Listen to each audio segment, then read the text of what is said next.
Hey everybody, I'm HoopsandHipHop. So I've been sitting on this theory for a little while now, and I was waiting patiently for it to fall into place in my upload schedule. But recent comments made by EG Aonuma concerning Zelda U have forced my hand, and so here we are. To help me discuss this theory, I've brought in a great Zelda U analyst, the one and only Zeltik. There have been a lot of questions asked concerning Zelda U, but there's always one that's consistently prevalent every time a new Zelda game is announced, and that's, where is this game going to take place within the Zelda timeline? Recently, IG Aonuma said that Zelda U and Twilight Princess are in fact connected in some way, and we think we might have just figured out where this game takes place. By the title of this video, you already know that we believe that this game takes place before Twilight Princess, so let's dive right into the theory. Firstly, before we dive into the games themselves, let's take a look at them from the surface. There are a lot of different things that connect the two titles. Assuming Zelda U does indeed release this year, it and TPHD will have both released in the same year.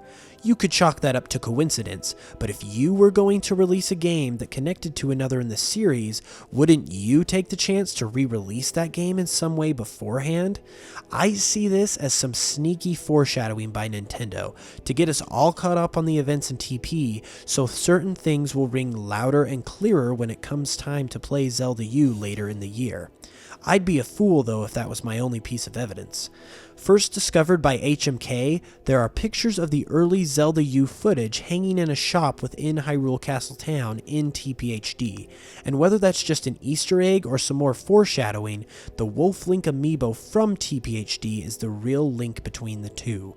The data stored on the Wolf Link amiibo from the Cave of Shadows will be able to transfer to Zelda U. What will it do exactly?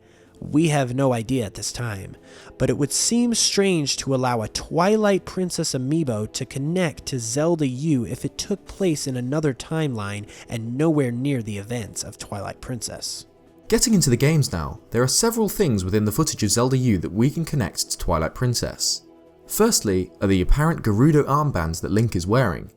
These bear a resemblance to the armbands that Ganondorf wore in Ocarina of Time, and if they are indeed related to the Gerudo, that would hint at their presence in this game. However, the Gerudo tribe doesn't actually appear all that much in the Zelda series. They first appeared in Ocarina of Time, and discounting their appearance as pirates in Majora's Mask, because that game takes place in the parallel world of Termina, the Gerudo as a tribe really only appear in one other game, that being Four Swords Adventures. So if they do appear in Zelda U, it's likely that the game would take place near to one of those games where the Gerudo tribe is present. It's also worth noting that all of these appearances are within the child timeline, which almost confirms that Zelda U would be there as well if the game does in fact feature Gerudo. Moving on to other in-game evidence, it appears that Zelda U's map shares similarities with Twilight Princess's map as well. In a video done by Commonwealth Realm, he notes how certain landmarks from Twilight Princess seem to match up with the landmarks on Zelda U's map. Places like Lake Hylia, the Gerudo Desert, and Snow Peak all seem to match up in the same area.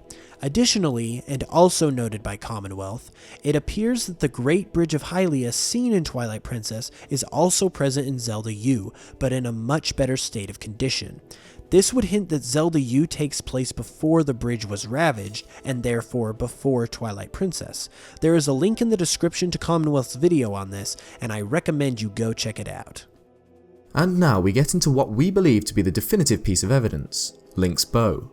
In Twilight Princess, Link receives the bow in the Goron Mines, and it's mentioned that it once belonged to a hero in the past. Many people have assumed that this is the Hero of Time's bow, since Majora's Mask takes place before Twilight Princess in the timeline. However, this doesn't really add up.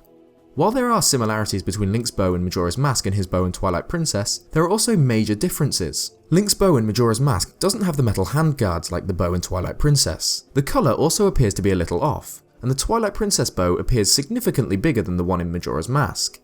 If we look at the bow in Zelda U, however, it bears a startling resemblance to the one in Twilight Princess. Finally, it's mentioned by the Gorons that the bow was left in their mines by a hero from the past, but because Link went back in time to warn Zelda about Ganondorf in Ocarina of Time, and therefore started the child timeline, he never went on his quest and was never remembered as a hero. This is confirmed in Hyrule Historia, where it states that the hero's shade, aka the Hero of Time, lamented that he was not remembered as a hero. This, to me, confirms that the bow couldn't be the Hero of Time's, and it's instead Zelda U Link's bow that he left there before the events of Twilight Princess. Personally, I really believe this theory to be true, but hey, it could be wrong. Let me know your own thoughts and theories in the comments below. I always love reading them. I'd like to give a special thanks to Zeltik for working with me on this video as well.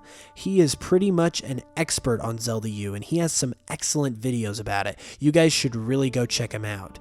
We will have another collab video on his channel in the near future, so be sure to subscribe to his channel so you don't miss out. I'll be back soon with more Zelda videos and remixes, so until then, stay awesome, and I'll catch you guys later.